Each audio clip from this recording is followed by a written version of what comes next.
திருமூலரின் திருவடிகளை வணங்கி இந்த வகுப்பை தொடங்குவோம். நம்ம முதலாம் தந்திரம் வந்துட்டோம். முதலாம் தந்திரத்துல திருமூலருடைய உபதேசம் ஃபர்ஸ்ட் பார்த்தோம். அதுக்கப்புறம் யாக்கை நிலையாமை பார்த்தோம். இப்ப செல்வம் நிலையாமை பார்க்க போறோம்.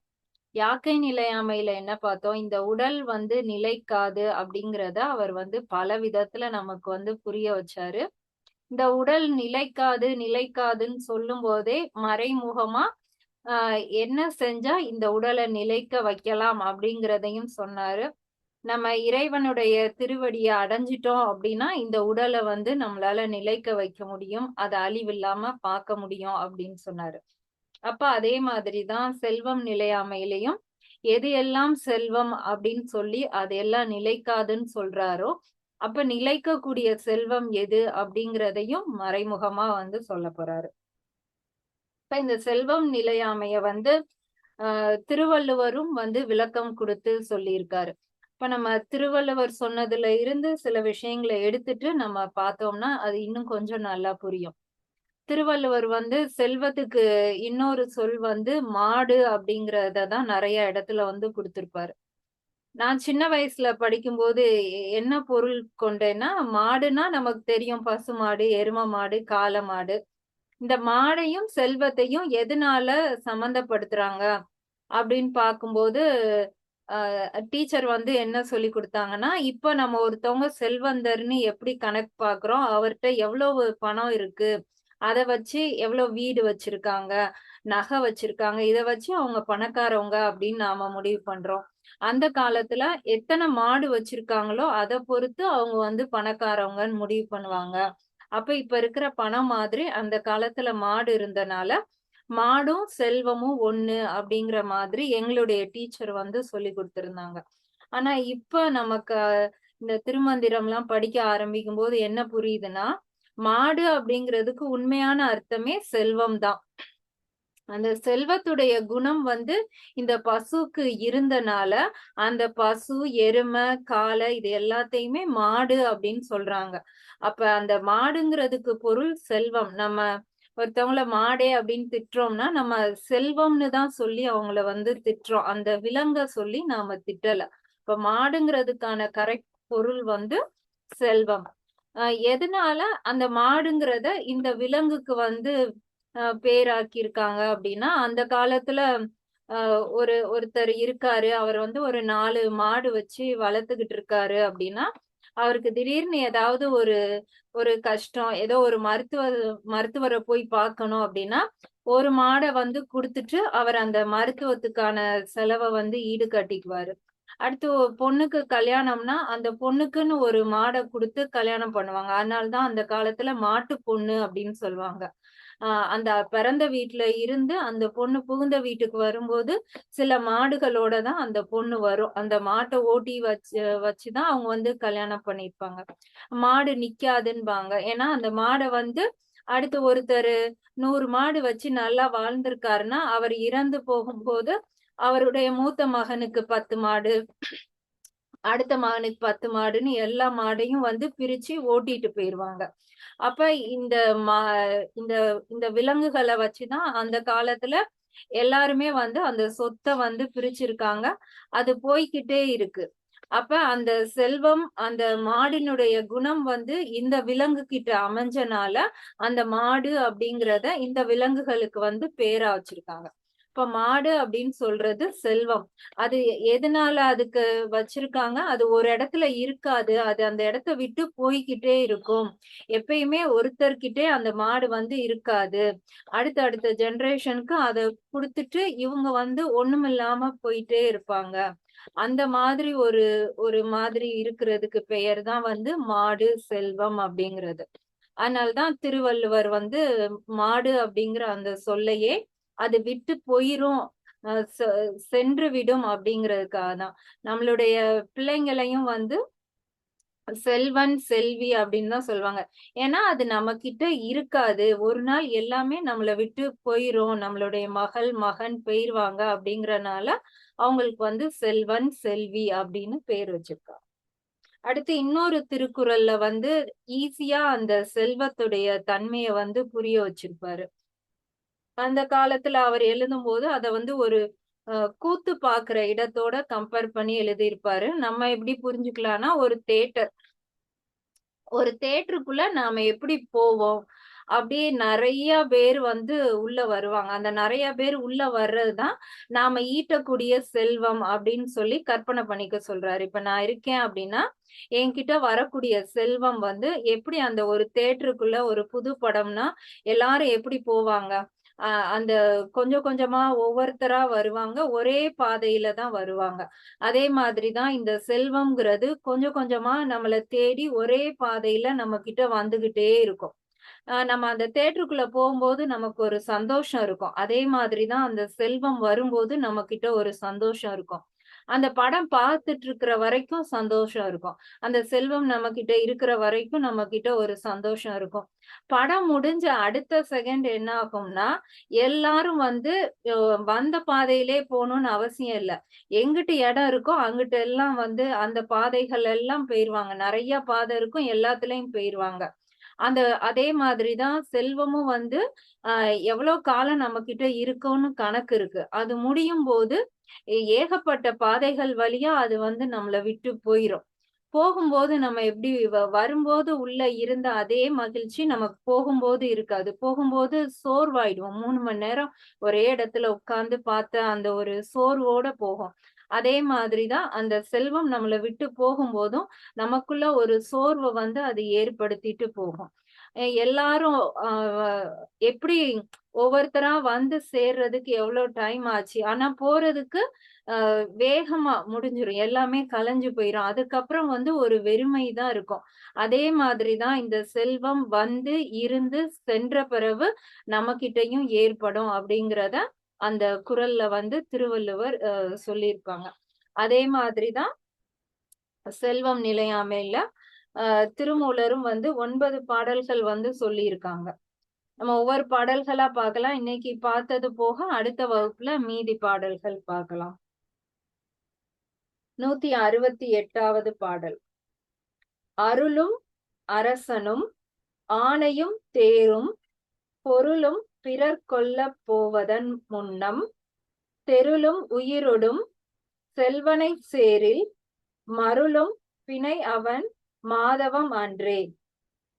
அருளும் அப்படிங்கிறது நல்ல ஒரு அருள் நல்ல அரசன். அருளும் அரசன் அப்படின்னா, கெட்ட அரசன்லாம் கிடையாது. மக்களுக்கு வந்து நல்ல நல்வழியில நடத்தக்கூடிய அரசனும், ஆணையும் அவன்கிட்ட இருக்கக்கூடிய யானைப்படைகளும், தேரும் தேர்ப்படைகள் இது எல்லாம் இருந்தபோதும், பொருளும் பிறர் கொள்ளப் போவதன் பொருள்கள் அவன்கிட்ட இருக்கக்கூடிய பொருள்கள் எல்லாமே ஒரு நாள் என்ன ஆகும்னா, வேற ஒரு அரசன் வந்து அத பற்றிக்குவான். இந்த அரசனோட போரிட்டு ஜெயிச்சு, இவனோட எல்லாத்தையும் மொத்தமா ஒரு நாள் அவன் வந்து எடுத்துக்குவான். அந்த மாதிரி அவன் எடுத்துக்கிறதுக்கு முன்னம், அதுக்கு முன்னாடியே தெருளும் உயிரோடும். இந்த உயிர் வந்து நிலைக்காது. அ அப்ப இந்த உயிரே நிலைக்காதுங்கிறப்ப, நாம தேடக்கூடிய இந்த செல்வத்தையும் நம்மளால நிலைத்து வைத்திருக்க முடியாது. அப்படிங்கிறத தெரிஞ்சவங்க வந்து, தவம் இருந்து அந்த உண்மையான செல்வம் எது அப்படின்னு புரிஞ்சு, அத போய் அடைவாங்க. அப்படி அத புரிஞ்சுக்காம உண்மையான செல்வத்த அடையாதவங்க, இந்த மாதிரி இன்னொரு ஒரு ராஜா வந்து தன்னுடைய இத ஃபுல்லா பற்றிக்கிட்டு போகும்போது, அந்த அரசன் வந்து பயந்து, அஞ்சி வருத்தப்பட தான் செய்வான். ஏன்னா, அவன் வந்து உண்மையான செல்வம் எதுன்னு தெரிஞ்சுக்கல. அத போய் அவன் அடையறதுக்கான முயற்சியும் எடுத்துக்கல. இந்த செல்வத்தோடயே அவன் இருந்தனால, அந்த அரசனால இன்னொரு அரசன் அந்த செல்வத்த எடுத்துக்கும்போது, அவன் வருத்தப்பட தான் செய்வான், கவலைப்பட தான் செய்வான். இப்ப இதுல மறைமுகமா என்ன சொல்றாரு? அ இது எல்லாமே நிலைக்காத செல்வம். அந்த ஒரு நல்ல அரசனா இருந்தாலும் சரி, அவன்ட்ட இருக்கிற யானைப்படை, தேர்ப்படை, இருக்கக்கூடிய பொருள், இந்த செல்வம் எல்லாமே வந்து அழியக்கூடிய செல்வம் அப்படின்னு இருந்தாலுமே, மறைமுகமா அவர் தேடக்கூடிய செல்வத்த தேடாம விட்டுட்டாரு அப்படின்னா, அப்ப இன்னொரு ஒரு செல்வம் இருக்கு. அதுதான் வந்து ஒரு மெய்யான செல்வம். அது ஒரு அருட்செல்வம். அது ஒரு செல்வம் தனியா இருக்கு. அத போய் அடையணும். அதுதான் அப்ப நிலையான செல்வம்னு சொல்றாரு. 169வது பாடல். இயக்கு உரு திங்கள் இருட்பிளம்பு ஒக்கும் துயக்கு உரு செல்வத்தை சொல்லவும் வேண்டா மயக்கு அற நாடுமின் வானவர் கோனை பெயல் கொண்டால் போல பெருஞ்செல்வம் ஆமே. முதல் பாடல்ல வந்து அரசனுடைய பொருள்களுடைய செல்வத்தை ஒப்பிட்டு சொன்னாரு. இப்ப இரண்டாவது பாடல்ல திங்கள் சந்திரனோட ஒப்பிட்டு சொல்றாரு. இயக்கு உரு திங்கள் அப்படிங்கிறது தன்னுடைய ஒளிய வந்து கூட்டி குறைத்து வரக்கூடிய அந்த திங்களானது இருட்பிளம்பு ஒக்கும். ஒரு நாள் வந்து முழு இருள் ஆகும். கொஞ்சம் கொஞ்சமா அதோடைய ஒளிய குறைச்சிட்டு அமாவாசை அன்னைக்கு முழு இருள் ஆகும். அத பார்க்கும்போது கூட இதே மாதிரிதான் செல்வத்துக்கும் ஒரு நிலைமை வரும். துயக்கு உரு செல்வத்தை சொல்லவும் வேண்டா. இதே மாதிரியான ஒரு துயரமான நிலைதான் செல்வத்துக்கும் உண்டு அப்படிங்கிறத நான் சொல்லவே வேண்டியதில்ல. நீங்களே புரிஞ்சுக்கலாம். ஏன்னா ஒரு நாள் செல்வம் நிறைய இருக்கும், அது கொஞ்சம் கொஞ்சமா குறையும், ஒரு நாள் இல்லாமலே போயிரும். எப்படி அந்த சந்திரனுடைய குணம் இருக்கோ அதே மாதிரிதான் செல்வத்துக்கும் குணம் உண்டு. மயக்கு அற நாடுமின் வானவர் கோனை. இந்த மயக்கத்திலே நாம இருந்துட்டோம் அப்படின்னா நாடுமின் நம்ம தேடக்கூடிய செல்வம் யாருன்னா வானவர் கோன். அந்த தேவர்களுக்கெல்லாம் அரசனாக இருக்கக்கூடியவன் இறைவன். அவனை போய் நாம தேடுறதுதான் வந்து உண்மையான செல்வம். பெயல் கொண்டல் போல பெருஞ்செல்வம் ஆமே. அவரை போய் நம்ம அடையிறதை விட மிக பெரிய செல்வம் வேறு இல்லை.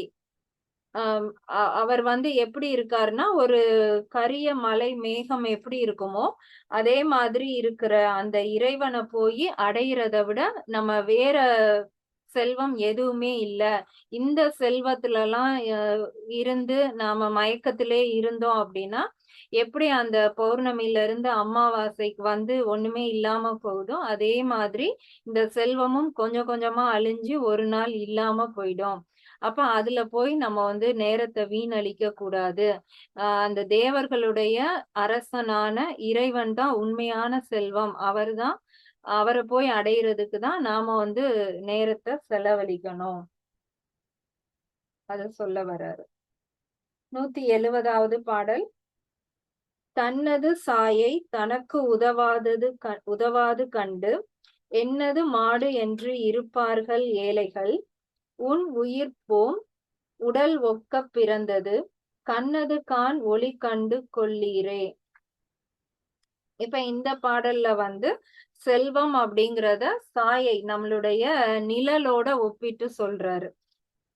தன்னது சாயை நம்மளுடைய நிழலானது தனக்கு உதவாதது கண்டு நமக்கு அது ஒரு நாளும் உதவாது. இப்ப என்னுடைய நிழல் என் கூடயே தான் இருக்கு, என் பக்கத்திலே தான் இருக்குன்னு நம்மளால அந்த நிழல்ல போய் உட்கார முடியுமா, படுக்க முடியுமா? ஒண்ணுமே செய்ய முடியாது. அது வந்து எதுக்குமே உதவாது. ஆனா நம்ம கூடயே வரும்.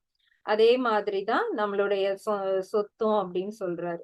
என்னது மாடு என்று இருப்பார்கள் ஏழைகள். ஏழைகள் அப்படிங்கிறது அறிவில்லாதவர்கள் தான் என்ன நினைப்பாங்கன்னா நாம சேர்த்து வச்ச செல்வம் நமக்கு உதவும் அப்படின்னு நினைச்சுக்கிட்டு இருப்பாங்க. ஆனா ஒரு காலம் அது உதவாது. அது எப்படின்னா நம்மளுடைய நிழல் நமக்கு உதவும் அப்படிங்கிறது போல. அப்ப நம்ம சேர்த்து வைக்கக்கூடிய செல்வம்லாம் என்ன ஆகும், ஒரு நாள் அது வேற ஒருத்தவங்களுக்கு போயிடும். அதுக்கு பதிலா நாமளே நம்ம கிட்ட செல்வம் இருக்கும் போதே இல்லாதவங்களுக்கு அதை கொடுத்துடலாம். அதுதான் வந்து சரி அப்படின்னு சொல்ல வர்றாரு. 3வது வரி. உன் உயிர்ப்போம் உடல் ஒக்க பிறந்தது. நம்மளுடைய உயிரானது இந்த உடல் பிறக்கும் போது கூட பிறந்தது. உடல் ஒரு நாள் உயிர் ஒரு நாள் பிறக்கல. உடலும் உயிரும் பிரிக்க முடியாதபடி இணைந்தே பிறந்தது. கண்ணது கான் ஒளி கண்டு கொள்ளீரே. அப்படி பிறந்த இந்த உடலும் உயிரும் அழிந்து விடும். அது அழியறதுக்கு முன்னாடியே நம்ம கண்ணில் கான் ஒளினா நம்ம கண்ணுலதான் இறைவன் இருக்காருன்னு அவருடைய உபதேசத்திலே நாம புரிஞ்சுக்கிட்டோம். அப்ப அந்த கண்ணது கான் ஒளி அப்படிங்கிறது கண்ணுல இருக்கக்கூடிய அந்த இறை ஒளிய பார்க்கணும். கான் ஒளி கண்டு கொள்ளீரே. அதை நீங்க பார்த்தாதான் இந்த இந்த செல்வத்தையும் உங்களால புரிஞ்சுக்க முடியும், இந்த உடலையும் புரிஞ்சுக்க முடியும். அதனால கண்ணுல இருக்கக்கூடிய அந்த ஒளிய வந்து பார்க்க முயற்சி பண்ணுங்க அப்படின்னு சொல்றாரு. எப்படி நம்மளுடைய நிழலானது நமக்கு ஒரு நாளும் உதவாதோ, அதே மாதிரி நம்மளுடைய செல்வமானது ஒரு நாளும் நமக்கு உதவாது. இந்த உயிரும் உடலும் ஒன்றாகவே பிறந்திருக்கும். இந்த உடல் நிலையானது அல்ல. அதனால இந்த உடல நிலைக்கச் செய்றதுக்கு நம்ம கண்ல இருக்கக்கூடிய அந்த ஒளியை கண்டு கொண்டால் மட்டுமே இந்த உடம்பு நிலைக்கும். அந்த நிலையான செல்வத்தையும் நம்மளால பார்க்க முடியும் அப்படின்னு சொல்றாரு. 171வது பாடல். ஈட்டிய தேன் பூ மணம் கண்டு ரதமும் கூட்டிக் கொணர்ந்து ஒரு கொம்பு இடை வைத்திடும். ஓட்டித் துறந்திடு அது வலியார் கொள காட்டிக் கொடுத்தது கைவிட்டவாறே. இந்த பாடல்ல வந்து செல்வத்த அந்த தேனீக்களோட அந்த தேனோட ஒப்பிட்டு சொல்றாரு. ஈட்டிய தேன் அப்படிங்கறது இந்த தேனீக்கள் வந்து ஒவ்வொரு மலர்லயும் ஒரு சொட்டு தேன் தான் இருக்கும். அத வந்து எடுக்கிறதுக்கு அது பல நேரம் அந்த ரீங்காரமிட்டு அந்த பூக்களை சுத்திக்கிட்டே இருக்கும்.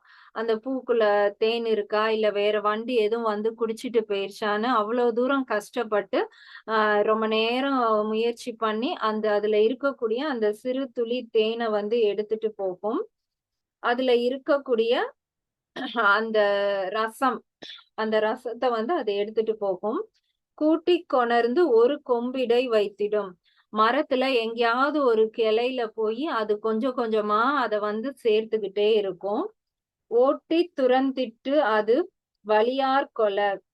அது கொஞ்சம் கொஞ்சமா அது சேர்ந்து என்னைக்கு அது வந்து நல்லா பெருசா ஒரு தேன் அடையா மாறுதோ அன்னைக்கு வந்து ஒரு நல்ல ஒரு மனிதன் ஒரு வீரமான ஒருத்தனோ ஒரு வலியவனோ அத பாத்துருவான். அந்த தேனடை அப்பதான் அது கண்ல படும். அது கொஞ்சம் கொஞ்சமா இருக்கும்போது கண்ல படாது.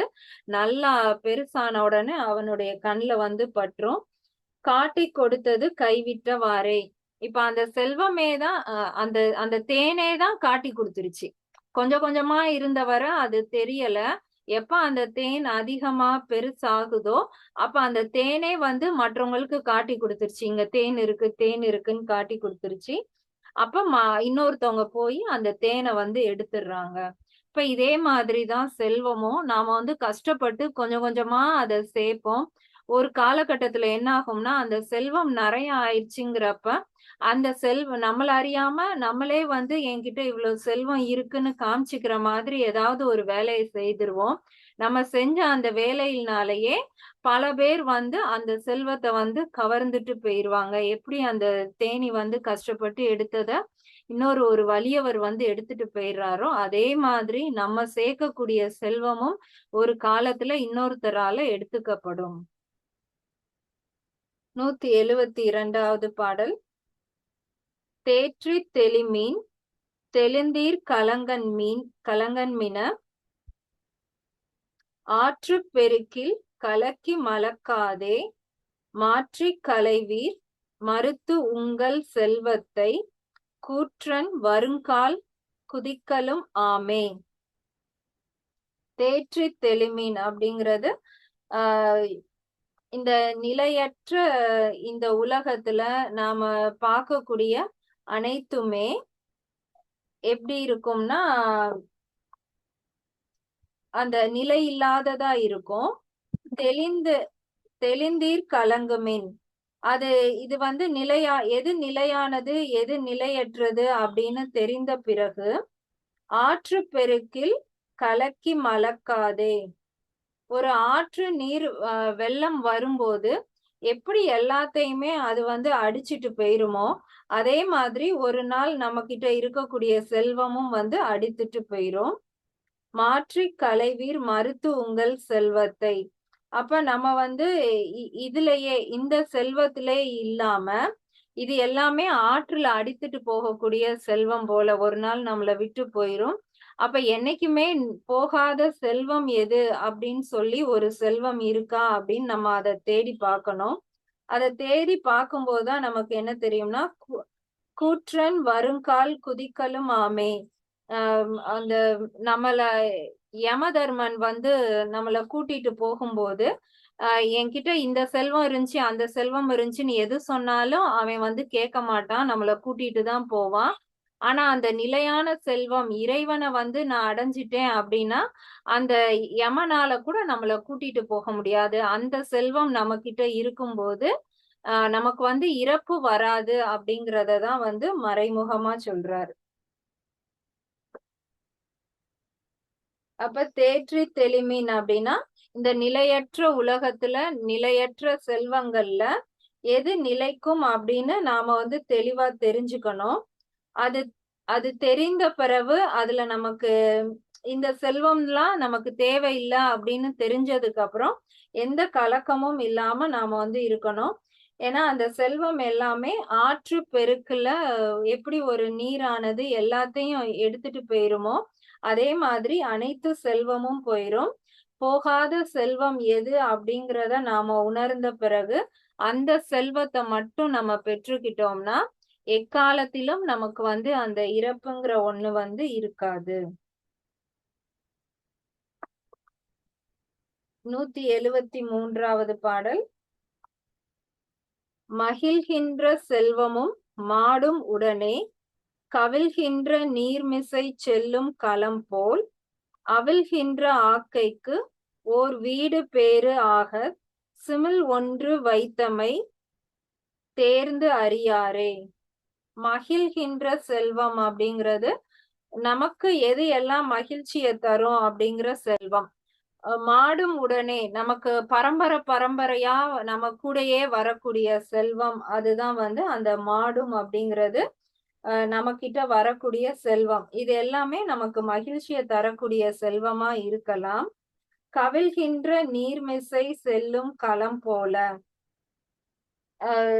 கவிழ்கின்றனா எப்படி ஒரு படகு வந்து கவிழ்ந்து ஒரு வெள்ளத்துல வந்து கவிழ்ந்து போகுமோ, அதே மாதிரி இந்த செல்வம் எல்லாமே ஒரு நாள் வந்து அப்படியே கவிழ்ந்து நம்மள விட்டு இல்லாம போயிரும். பரம்பரையா வந்த சொத்து கூட திடீர்னு ஒரு நாள் இல்லாம போயிடும். அவிழ்கின்ற ஆக்கைக்கு ஓர் வீடு பேறு. இந்த அவிழ்கின்ற ஆக்கை அப்படிங்கிறது நம்மளுடைய உடல் தான். இந்த உடல் வந்து கட்டப்பட்ட ஒரு ம் அறம் பாவம் என்னும் அரும் கயிற்றால் கட்டின்னு பார்க்கிறோம் இல்லையா? நம்ம செய்த நல்வினை, தீவினைகளோட இந்த உடல் வந்து கட்டப்பட்டிருக்கு. அது ஒரு நாள் பிரியும்போது, நமக்கு வந்து வீடு பேறு தான் வந்து மிகப்பெரிய செல்வமா இருக்கும். அத வந்து நம்ம அடையாம விட்டுறக்கூடாது. அதத்தான் இந்த பாடல்ல சொல்றாரு. சிமிழ் ஒன்று வைத்தமை. சிமிழ் அப்படிங்கிறது ஒரு சேமிப்பு சக்தி அப்படிங்கிறது. நம்ம உடல்ல எது சேமிப்பு சக்தி அப்படின்னா, நமக்கு மூலாதாரத்துல இருக்கக்கூடிய அந்த மிகப்பெரிய ஆற்றல் தான் வந்து சேமிப்பு சக்தி. அத வந்து நாம உணர்ந்துட்டோம். மூலாதார சக்கரத்த வந்து நாம இயக்கிட்டோம். அதுல இருக்கிற சக்திய வந்து நம்ம மேல அனுப்பிட்டோம் அப்படின்னா, அதுதான் வந்து அந்த செல்வத்த அடையறதுக்கான வழி. அ அத அத உணர்ந்துட்டோம்னா, நமக்கு வந்து அந்த வீடு பேறு வந்து கிடைக்கும். அந்த அழியாத செல்வத்த வந்து நம்மளால அடைய முடியும். இப்ப நமக்கு மகிழ்ச்சியை தரக்கூடிய செல்வம், பரம்பரையாக நமக்கு கிடைக்கக்கூடிய அந்த செல்வம் அனைத்துமே ஒரு நாள் நீரில் மூழ்கக்கூடிய படகு போல் ஒரு நாள் இல்லாமல் போய்விடும். அப்படி செல்கையில் இந்த உடல் அவிழ்கின்ற இந்த உடல் வீடு பேறு அடைவதற்கான வழி நம்மளுடைய மூலாதாரத்துல இருக்கக்கூடிய அந்த மிகப்பெரிய குண்டலினி சக்தியை இயக்குவதற்கும் அதை அறிவதற்கும் இல்லாதவர்கள் அவங்கதான் வந்து அந்த செல்வத்துக்காக வருத்தப்படுறதும் அதுக்காக பாடுபடுறதும் இருப்பாங்க. நம்ம இத உணர்ந்துட்டோம்னா நமக்கு அந்த செல்வம் நம்மள விட்டு போகும்போது கூட நமக்கு வந்து எந்த வருத்தமும் இருக்காது. ஏன்னா நமக்கு வந்து நிலையான செல்வம் நிலையான செல்வம் எது அப்படிங்கிறத நாம வந்து உணர்ந்து அடையலாம். இன்னும் ஒரு 3 பாடல் இருக்கு. அதையும் பார்த்திடலாம். 174வது பாடல். வாழ்வும் மனைவியும் மக்கள் உடன் பிறந்தாரும் அளவு ஏது எமக்கு என்பர் ஒன்பொருள் மேவும் தனை விரிவு செய்வார்கட்கு கூவும் துணை ஒன்று கூடலும் ஆமே. இதுல அந்த என்பர் ஒன்பொருள் அப்படிங்கிறவங்க வந்து இந்த உலக வாழ்க்கைய விரும்பி வாழக்கூடியவங்க. அவங்க எப்படி இருப்பாங்கன்னா, அவங்களுடைய வாழ்க்கையில எனக்கு வந்து மனைவி இருக்காங்க, மக்கள் இருக்காங்க, எனக்கு உடன் பிறந்தவங்க இருக்காங்க, என்னை சுத்தி எவ்வளவு பேர் இருக்காங்க, இவங்க எல்லாம் தான் நான் சம்பாதிச்ச என்னுடைய சொத்து, எவ்வளவு பேர் எனக்காக இருக்காங்க அப்படின்னு சொல்லி இவங்களெல்லாம் ஒரு செல்வமா நினைச்சுப்பாங்க இந்த உலகத்தவர்கள், இந்த உலக வாழ்க்கைய இன்புற்று வாழ்பவர்கள். மேவும் தனை விரிவு செய்வார்கட்கு இவங்க உலகத்து இன்பத்தை மட்டுமே நுகர்ந்து வாழ்வாங்க. இவங்களுக்கு அடுத்த நிலையா இருப்பாங்க இல்லையா, அவங்கதான் வந்து அந்த மேலான பொருள் என்ன அப்படிங்கிறத உணர்வாங்க. கூவும் துணை ஒன்று கூடலும் ஆமே. இதை காட்டிலும் இன்னும் மேலான பொருளா நாம அடையக்கூடிய ஒரு செல்வம் இருக்கு அப்படிங்கிறத உணர்ந்தவங்க வந்து அந்த உலக வாழ்க்கைய தாண்டி அந்த வாழ்க்கையை வாழ்றவங்களுக்கு தான் வந்து இது வந்து புரியும். அந்த இறைவன் அடையணுங்கிறது வந்து அவங்களுக்கு தான் புரியும் அப்படின்னு சொல்றாரு.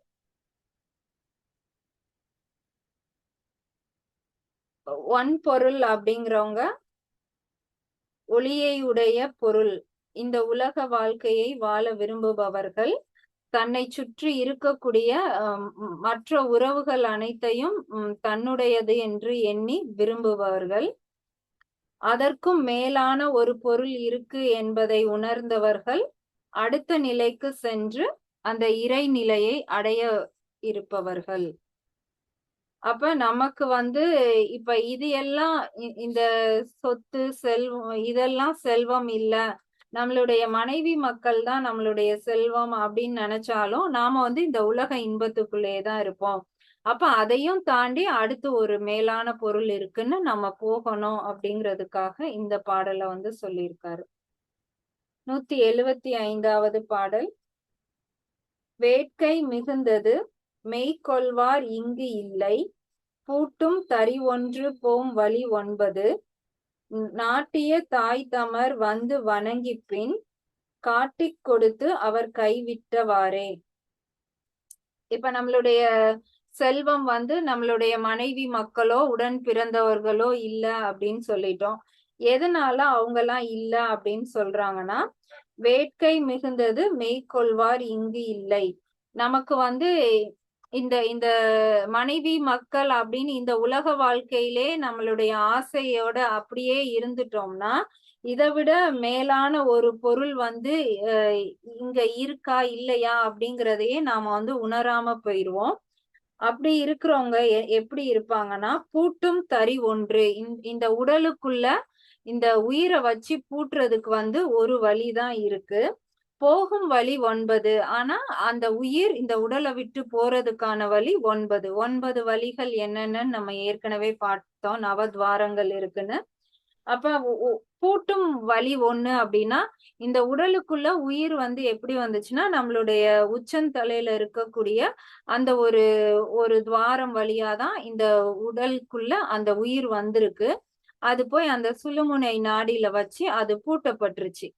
அடுத்து இந்த உயிர் பிரியும் போது அந்த துவாரம் திறக்காது, மற்ற துவாரங்கள்ல ஏதோ ஒரு துவாரம் வழியா அந்த அந்த உயிர் வந்து போயிருது. நாட்டிய தாய் தமர் வந்து வணங்கிப்பேன். அப்ப நம்ம யாரெல்லாம் நம்மளுடைய சொத்து செல்வம் நினைக்கிறோமோ அவங்க எல்லாம் அந்த உயிர் போன பிறகு நம்மள வந்து வணங்குவாங்க, நமக்காக எல்லாமே செய்வாங்க.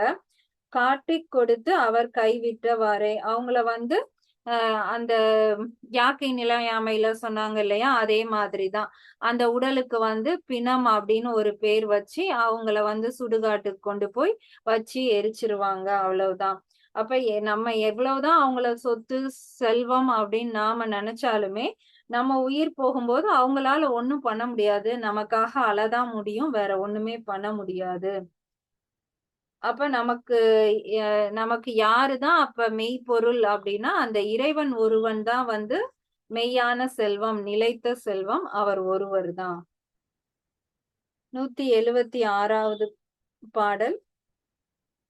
உடம்போடு உயிரிடை விட்டோடும் போது அடும் பரிசு ஒன்றில்லை அண்ணலை என்னும் விடும் பரிசாய் நின்ற மெய்ந்தமன் தூதர் சுடும் பரிசு தந்தையும் சூழகிலாரே. உடம்போடு உயிரை விட்டு ஓடும் போது, இந்த உடலை விட்டுட்டு அந்த உயிர் வந்து ஓடும் போது, அதாவது விட்டுட்டு செல்லும் போது அடும் பரிசா ஒன்றில்லை அண்ணலை என்னும். அப்படி போகும்போது அதுக்கு ஒரு நிமிஷம், அப்படி போறதுக்கு வந்து வேறு பரிசாக ஏதும் இல்லை. அதாவது இந்த உடலை விட்டுட்டு இந்த உயிர் போகும்போது இந்த உடலுக்குன்னு அது பரிசாக கொடுக்கறதுக்கோ எதுவுமே வந்து ஒண்ணும் இல்லை. விடும் பரிசாய் நின்ற மெய்ந்தமன் தூதர், யாரு எல்லாம் வந்து இந்த உடல் இருக்கும் போதே அந்த மெய்யான பொருளை உணர்ந்தாங்களோ அவங்களுக்கு தான் வந்து அந்த இறைவனை வந்து பரிசாக, அந்த உண்மையான மெய்ப்பொருளாக வந்து அவங்களுக்கு வந்து கிடைப்பாரு. சுடும் பரிசையும் பரிசத்தை சுழலிலாரே. அப்ப அந்த அந்த மெய்யான இறைவனை வந்து உணராதவங்களுக்கு என்ன ஆகும்னா, அந்த ஒரு கடுமையான ஒரு பரிசு அப்படிங்கிறது அந்த இறப்பு, அதுதான் வந்து பரிசா கிடைக்கும். இந்த உடல் இந்த உயிரை விட்டு பிரியும் போது அந்த உடலுக்குன்னு எந்த ஒரு இன்பமோ எதுவுமே வந்து கிடைக்காது. ஆனா அந்த உடல் இருக்கும் போதே இறைவனை அடைந்தவங்களுக்கு அந்த அந்த மெய்யான செல்வம், அந்த நிலைத்த செல்வமே வந்து பரிசாக கிடைக்கும்.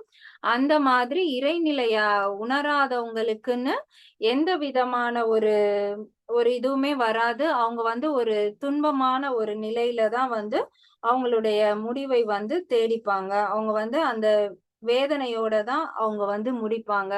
அப்ப நம்ம வந்து செல்வத்தை தேடி போகணும் அப்படிங்கிறது இறைவனை தான் தேடி போகணும். அதுதான் வந்து உண்மையான பரிசா இந்த உடலுக்கு இந்த உயிர் கொடுக்கக்கூடிய பரிசாக வந்து இருக்கும்.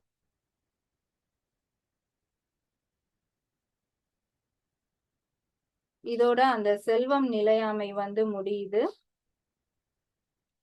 இதுல அப்ப அவர் என்ன சொல்ல வர்றாரு, எல்லா செல்வமும் வந்து நிலைக்காது, ஒரே ஒரு செல்வம் தான் வந்து நிலைக்கும். அது வந்து இறைவனுடைய அந்த அருட்செல்வம் தான் நிலையான செல்வம். அதை அடையிறதுக்கு என்ன செய்யணும், அதை மட்டும்தான் நாம பயிற்சி பண்ணணும். இந்த செல்வம் எல்லாமே தானாக வரும், தானாக போகும். அதுக்காக நம்ம வருத்தப்படவோ அதை வந்து பெருக்கிறதுக்கும் நாம வந்து கஷ்டப்பட வேண்டியதில்லை. இதுல எதுவும் சந்தேகம் இருந்தா கேட்கலாம்.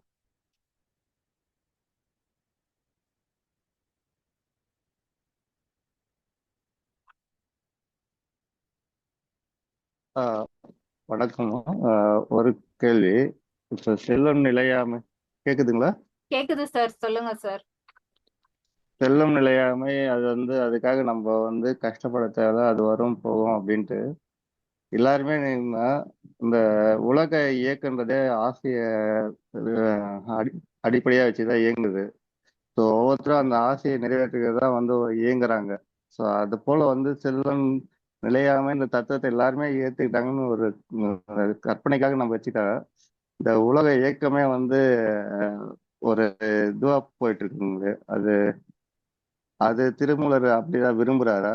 நம்ம கடவுளை அடையிறதுன்றது நம்ம மனிதனோட ஒரு எண்டு கோல்னு வச்சுக்கலாம். கூட இந்த செல்வம் சேகரிக்கிறது அதை அடிப்படையா வச்சு நம்மளுக்கு ஏற்படுற ஆசைகளை பூர்த்தி செஞ்சுக்கிறது, இதுதான் வந்து மக்களை இயக்கிட்டு இருக்கு. அது வந்து இது எப்படி எடுத்துக்கிறது? அதாவது செல்வம் நிலையாமைனா நாம வந்து இப்ப நான் வந்து 1,00,000 ரூபாய் சம்பாதிக்கலாம், எல்லாமே பண்ணலாம். இந்த செல்வம் வந்து தானாவே வருது. இது எப்படி தானா வந்துச்சோ அது மாதிரி ஒரு நாள் தானாவே போயிடும், அது நிலைக்காது. அதனால நீ அது மேல பற்று வைக்காத அப்படின்னு தான் சொல்றாரு. நீ அதனால நீ ஒன்னும் சம்பாதிக்க வேண்டாம், நீ எதுவும் அனுபவிக்க வேண்டாம்னு சொல்லல. இதுக்கு ஒரு சின்ன கதை இருக்கும். ஒரு நாட்டுல வந்து ஒரு ராஜா இருப்பாரு. அந்த ராஜாக்கு வந்து ராஜா நல்லா ட்ரெஸ் பண்ணியிருப்பாரு. எல்லாமே எல்லாத்தையும் அனுபவிப்பாரு. நல்லா தேர்ல ஏறி வர போக இப்படி எல்லாம் இருப்பாரு. அதே நாட்டுல வந்து ஒரு கோயில்ல ஒரு ஒரு ஏழை பிச்சைக்காரன் வந்து ஒருத்தர் இருப்பாரு. அவர்கிட்ட ஒண்ணுமே இருக்காது. எப்பயுமே வந்து ஒரு கிழிஞ்சு போன ஒரு ட்ரெஸ்ல தான் இருப்பாரு. அவர் கையில ஒரு திருவோடு மட்டும் வச்சிருப்பாரு. அந்த ஊர்க்காரவங்க எல்லாரும் என்ன சொல்வாங்கன்னா, அந்த ராஜாவ வந்து ரொம்ப மரியாதையா சொல்வாங்க. அவர் வந்து மிகப்பெரிய ஒரு ஞானி. அவர் வந்து ஒரு ஒரு சாமியாரு. அந்த மாதிரி ரேஞ்சுக்கு அவர வந்து சொல்வாங்க. இவனுக்கு வந்து அது அது ஏத்துக்கவே முடியாது. நான் தான வந்து ஒண்ணுமே இல்லாம இருக்கேன். அப்ப நான் தான பெரிய ஆளு. எனக்கு எந்த பற்றுமே இல்ல. எந்த ஆசையும் இல்ல. நான் தான் ஒரு சன்னியாசி மாதிரி இருக்கேன். ஆனா ஏன் எல்லாரும் அவர சொல்றாங்கன்னு இவனுக்கு ஒரு மாதிரியே இருக்கும். ஒரு நாள் அந்த ராஜாட்டயே போய் கேட்டுறலான்னு சொல்லிட்டு, மக்கள் செய்யறது வந்து தப்பு. நீ பாரு எவ்ளோ நகை போட்டிருக்க, எவ்வளவு ஆடம்பரமான ட்ரெஸ் போட்டிருக்க. ஆனா உன்ன போய் வந்து அவங்க எல்லாரும் உயர்த்தி சொல்றாங்க. நான் பாரு எவ்வளோ எளிமையா இருக்கேன். அப்ப எனக்கு தானே வந்து எல்லா ஞானமும் இருக்கு அப்படின்னு சொன்ன உடனே இது இது எங்க பேசுவாங்கன்னா அந்த அரண்மனையில வச்சு அவங்க 2 பேரும் உட்கார்ந்து இவரை சாப்பிட வச்சு அந்த ராஜா வந்து 2 பேரும் பேசிட்டு இருப்பாங்க. உடனே அந்த ராஜா வந்து சொல்லுவாரு, ஆமா நீ வந்து சரியான வார்த்தை சொன்ன. அப்ப ஒரு ஒரு சன்னியாசி ஒரு சாமியார்னா எப்படி இருக்கணும்? இந்த இந்த மாதிரியான ஒரு ஆடம்பரம் எதுவுமே இல்லாம அப்படியே காட்டுல போய் சன்னியாசியா இருக்கணும். நீ சொல்றது கரெக்ட், வா உடனே போலாம் அப்படின்னு சொல்லிட்டு அந்த அந்த பிச்சைக்காரனை வந்து கையை பிடிச்சு இழுத்துட்டு வார் நம்ம 2 பேரும் போவோம் அப்படின்னு சொல்லி கிளம்புவாரு. அந்த பிச்சைக்காரனும் 2 ஸ்டெப் வருவான். வந்துட்டு, ராஜா ஒரு நிமிஷம் நான் என்னோட திருவோட வந்து அந்த அரண்மனையிலே விட்டுட்டேன் அப்படின்னு சொல்லி, வேகமா அத போய் எடுத்துட்டு வருவான். அப்ப அந்த ராஜா சொல்வாரு, இதுதான் உனக்கும் எனக்கும் உள்ள வித்தியாசம். என்கிட்ட வந்து இவ்வளவு ஆடம்பரமான சொத்து, சுகம் இருந்தாலும் எனக்கு அது மேல எந்த பற்றுமே இல்ல. இப்ப நெனச்சா கூட நான் வந்து எல்லாத்தையும் விட்டுட்டு வெளியேறுறதுக்கு என்னுடைய மனநிலை வந்து தயாரா இருக்கு. உன்கிட்ட ஒண்ணுமே இல்ல அப்படின்னாலும், அந்த ஒரு திருவோடு மேல உனக்கு வந்து பற்று இருக்கு. அதுதான் உனக்கும் எனக்கும் உள்ள வித்தியாசம். நம்மள சுத்தி வந்து என்னனாலும் இருக்கட்டும். நல்ல அன்பான மனைவி, குழந்தைகள், வீடு எல்லாமே இருக்கட்டும். அது மேல நமக்கு வந்து பற்று இருக்கக்கூடாது. ஏன்னா, அது எல்லாமே நிலைக்காது. அந்த செல்வம் வந்து நிலைக்காது. அது மேல பற்று இருக்கக்கூடாது. ஆனா, அது கூட தான் நாம இருந்தாகணும். அதுக்குள்ளே தான் இருக்கோம். ஆனா, பற்று அது மேல இருக்கக்கூடாது. அப்ப பற்று எது மேல இருக்கணும்? இது எல்லாமே நிலைக்காத செல்வம் அப்படின்னா, நிலைத்த செல்வம் எது? அது மேல மட்டும் நீ பற்று வைக்கணும். அதுக்கு தான் நீ வந்து முயற்சி எடுக்கணும். அப்படின்னு சொல்லி அந்த அதான் அந்த கதை. அ நம்ம எப்படி பற்றோட இருக்கோமா? இல்லையா? அப்படிங்கிறது. Thank okay. செல்வம் நிலையாமைங்கிறது இது மேல நீ பற்று வைக்காத. எது மேல வைக்கணும்னு அப்ப புரிஞ்சுக்கோ அப்படின்னு சொல்ல வர்றாரு.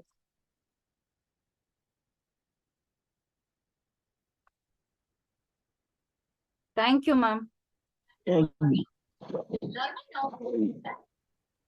பிரியாக்கா, சொல்லு கார்த்தி.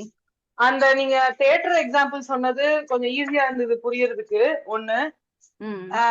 இன்னொன்னு வந்து நிலையாமை சொல்லும் போது, இன்னொன்னு வந்து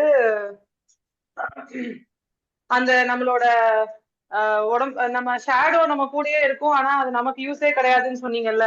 இது வந்து நிறைய இடத்துல வந்து நம்மளுக்கு என்ன சொல்லுவாங்கன்னா, நீ பண்றது எதுவும் உனக்கு இல்ல, நீ மத்தவங்களுக்கு தான் செய்யணும், அதுதான் கரெக்டான பாத். நமக்கு நமக்கு நமக்கு நம்மளே நம்ம முன்னிலைப்படுத்திட்டு இருந்தோம்னா இறைவன் அடையிறது ரொம்ப கஷ்டம் அப்படின்னு சொல்லி நிறைய இடத்துல நிறைய ரெஃபரன்ஸ் இருக்கும். அது ஏன் அப்படி எப்படி ஒரு குடும்ப சூழ்நிலைக்குள்ள இருந்துட்டோ இல்ல ஒரு வேலை பார்த்துட்டோ ஒரு சம்பாதிச்சுட்டோ அந்த மாதிரி இருக்க முடியும் அப்படின்ட்டு பிராக்டிக்கலா அதை எப்படி ரிலேட் பண்ணிக்கிறதுன்னு தெரியாம இருந்தது இவ்வளவு நாளா.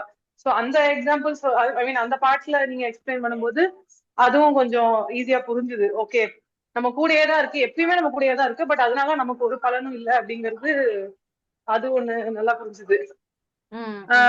ஒரே ஒரு கொஸ்டின், இந்த செல்வம் அப்படின்னு சொல்றோம்ல, சோ இந்த செல்வம் சொல்லும் போது எல்லா செல்வமும் சொல்றது எனக்கு ஓகே, பட் இந்த கல்வி செல்வம் ஞான செல்வம் இதெல்லாம் நம்ம எப்படி இதோட ரிலேட் பண்ணிக்கிறது? அதை நம்ம நோக்கி அதை நம்ம நிறைய சேர்த்து வச்சுக்கிட்டாலும் அதை அபகரிக்க ஆள் வருமா, இல்லாட்டி அதை நம்ம செல்வத்தோட ஜென்ரல் டெண்டன்சியே நம்ம சேர்த்து வைக்க அது இந்த தேன் அடை மாதிரி ஒரு யாராவது வலிமை கொண்டவங்க வந்து அதை அபகரிச்சுட்டு போற மாதிரிதான் அதோட டிசைனேவா அப்படிங்கிறது ஒரு கொஸ்டின். வாழ்த்துவாங்கல்ல 16 செல்வமும் பெற்று வாழ்கன்னு. அப்ப நம்ம வந்து இந்த உலக வாழ்க்கை வாழ்றதுக்கு இந்த 16 செல்வமும் நமக்கு தேவை. அத ஃபுல்லாவே நாம வந்து சம்பாதிச்சு ஆகணும். என்னது புகழ், கல்வி, என்னென்ன இருக்கும் அந்த 16 செல்வத்தையும் நாம வந்து சம்பாதிச்சே ஆகணும். அதுக்கப்புறம் தான் நமக்கு ஒரு தெளிவு வரும். இந்த செல்வம் நிலைக்குமா? புகழ் வந்து என்னைக்குனாலும் நம்மளை விட்டு போகும். மகன் மகள் என்னைக்குனாலும் நம்மளை விட்டு போவாங்க. இந்த 16 செல்வமும் வந்த பிறகுதான் நமக்கு தெரியும் எது நிலைக்கும் நிலைக்காதுன்னு. அத புரிஞ்ச பிறகுதான் நாம இது வேண்டாம், நிலையான செல்வத்துக்கு போலான்னு நம்ம போக முடியும். நம்ம அத சுவைக்காமலே அது வேண்டான்னு நம்ம என்னைக்குமே விட மாட்டோம். அத சாப்பிட்டு திருப்தி அடைஞ்ச பிறகு நாம விடுவோம். அதே மாதிரிதான் எல்லா செல்வமும் நமக்கு கிடைக்கணும். கிடைச்ச பிறகுதான் இது எதுவுமே நிலையான செல்வம் இல்லைன்னு நமக்கு புரியும். புரியும் போதுதான் நம்ம நிலையான செல்வம் எது அப்படின்னு தேடுவோம். கல்வி செல்வமும் அப்படிதான். அளவுக்கு மீறினால் அமிர்தமும் நஞ்சுங்கிறது எல்லாத்துக்குமே பிடிக்கும். ஒரு அளவுக்கு மேல நம்ம கல்விய வந்து நிறைய படிச்சோம்னாலும் அது நமக்கு வந்து பிரயோஜனமே இல்லை. ஓரளவுக்கு அறிவு உள்ள போன பிறகுதான் உள்ள இருக்கிற ஞானத்தை அது வெளியே கொண்டு வரும். வெளியில இருந்து உள்ள நம்ம போட்டுக்கிட்டே இருந்தோம்னா உள்ள இருந்து அது எப்ப வெளியில வரும்? சிலர் வந்து 80 வயசுல கூட ஒரு PhD பண்றேன், டிகிரி பண்றேன்பாங்க. அப்ப அவங்க வெளியில போய் அறிவை தேடிக்கிட்டே இருக்காங்க. அப்ப என்னைக்கு அவங்க உள்ள இருக்கிற ஞானத்தை வந்து தேடுவாங்க? அப்ப அறிவும் ஒரு இடத்துல ஸ்டாப் ஆகணும். கல்வி அது போதும் அப்படின்னு ஸ்டாப் ஆனாதான் உள்ள இருக்கிற ஞானம் வந்து வரும். ஞானத்தை வந்து நம்ம செல்வம்னு சொல்றது இல்லையோ 16 செல்வத்துல? இல்ல, அறிவு தான் வரும். கல்வி, அறிவு. ஓகே. இன்னொரு ஜெனரல் கொஸ்டின் வந்து அன்னைக்கு அழகர் கோயிலே வச்சு கேட்க சொன்னாங்க உமாக்கா. நான் அப்ப கரெக்டா வாய்ப்பு அமையல, அதனால நான் விட்டுட்டேன். இந்த ரிஷிகள், முனிகள் இவங்க எல்லாருமே வந்து காட்டுக்குள்ள போய் தவம் இருக்கிறாங்க, இல்லாட்டா ரொம்ப மலை மேல இல்ல ஒரு குளிரா இருக்கிற இடத்துல போய் தன்னைத்தானே வருத்திக்கிட்டு அந்த இது இருக்கிறாங்கல்ல, அதுக்கு எதுவும் கோரிலேஷன் இருக்கா? அது மாதிரி அப்படி பண்ணா ஈஸியா இருக்குமா? ஆக்சுவலா ஈஸியா இருக்குமா, இல்ல அது கஷ்டமான மத்த ஹியூமன் பீயிங்ஸோட இன்ட்ராக்ஷன் இல்லாம இருக்கணும், தொந்தரவு இல்லாம இருக்கணுங்கிறதுக்காக ஒரே ரீசனுக்காக தான் அப்படி செய்யறாங்களா, இல்ல வேற ஏதாவது இருக்கா அப்படின்னு கேட்கணும்னு நினைச்சேன். இப்ப இந்த பஞ்சபூதங்கள்ல வந்து நம்ம இருக்கக்கூடிய இந்த நிலம் இருக்கு இல்லையா, இந்த இடத்துல எல்லா பூதமுமே இருக்கும். அப்ப நம்ம நல்ல ஒரு அறுசுவை சாப்பாடு மாதிரி நம்ம இங்க இருக்கிறது எல்லாத்தையும் நம்ம பார்க்கும்போது நமக்குள்ள ஏகப்பட்ட எண்ணங்கள், ஏகப்பட்ட உணர்வுகள் எல்லாமே நம்மள சுத்தி வரும், கிடைக்கும். அந்த மலை உச்சிக்கு போறாங்க, இல்லைன்னா கடலுக்குள்ள விவேகானந்தர் வந்து அவ்வளவு தூரம் போய் கடலுக்குள்ள இருப்பாரு. இப்ப அந்த இடத்துல வந்து கடலுக்குள்ள போயிட்டோம்னா வெறும் காற்று பூதம் மட்டும்தான் அந்த இடத்துல டாமினேட்டா இருக்கும். மலை உச்சிக்கு போயிட்டோம்னா அந்த இடத்துல ஆகாய பூதம் மட்டும்தான் இருக்கும். காட்டுக்குள்ள போயிட்டோம்னா அந்த நெருப்பு பூதம் மட்டும்தான் இருக்கும். அப்ப இந்த மாதிரி ஒரு பூதங்கள் மட்டும் இருக்கும்போது நமக்குள்ள நிறைய எமோஷன்ஸ் குறைஞ்சிரும், எண்ணங்கள் குறைஞ்சிரும். இப்ப மலை உச்சிக்கு போயிட்டோம்னா ஆகாய பூதம்னா வெற்றிடம், நமக்குள்ள ஒரு மிகப்பெரிய வெற்றிடம் கிடைக்கும் போது எண்ணமே இல்லாத நிலைக்கு வந்துடுறோம் இல்லையா? அப்ப அவங்க விரும்பி போறது எல்லாமே அந்த மாதிரியான இடங்களுக்கு போறாங்க. எண்ணங்களை தானாகவே குறைச்சிரும் இந்த இடங்கள் வந்து. ஓகே. சோ மனம் ரிலேட்டடா அது வந்து ஈஸி பண்ணி கொடுக்குங்கிறது ஓகே. இப்போ ஆக்சிஜன் கம்மி பண்ணாதான் நமக்கு அந்த உள்ள வந்து நம்ம சுவாசிக்கிறது அந்த இது எல்லாமே வந்து இன்னும் கொஞ்சம் பெட்டரா ஆக்டிவேட் ஆகுமா? ஆக்சிஜன் கம்மியாக ஆக நம்ம அதை ஆக்டிவேட் பண்றது ஈஸியா இருக்குமா? ஆமா, இப்ப நல்ல ஆக்சிஜன் கிடைக்கிறனால தானே நான் தெம்பா பல வேலைகளை செய்யறேன், என்னுடைய வினைகளை கூட்டிக்கிட்டே போறேன். இப்ப எனக்கு சாப்பாடு எதுவுமே கிடைக்கல அப்படின்னா நான் என்ன பண்ணுவேன், என்னுடைய மூச்சை மட்டுமே நான் கவனிக்க ஆரம்பிப்பேன். என்னுடைய வினைகள் வந்து குறைஞ்சிரும், ஒரு வினையா மாத்திருவேன். பிரீத்திங் மட்டும்தான். அதுக்கப்புறம் அந்த பிரீத்திங்க கண்ட்ரோல் பண்ண ஆரம்பிச்சிருவேன். நம்ம வினைகளை குறைக்கிறதுக்கும் அது ஒரு வழி. இப்ப நான் இந்த வீட்டுக்குள்ளே இருக்கேன்னா என் மகளுக்காக பல வினைகள் செய்வேன், என்னுடைய மாமியாருக்காக பல வினைகள் செய்வேன். அது நல்வினையோ தீவினையோ என்னுடைய வினைகள் கூடிக்கிட்டே போகும். நம்ம கொஞ்சம் அவங்கள விட்டு தள்ளி போறோம், ஒரு அமைதி ஆகுறோம்னா வினைகள் தன்னை போல குறைஞ்சிரும். அப்ப வினை குறைஞ்சிருச்சுனாலும் நம்ம எல்லார விட்டும் தள்ளி போயிருவோம். ஓகே ஓகே பிரியாக்கா, தேங்க்யூ. Okay Karthi, thank you.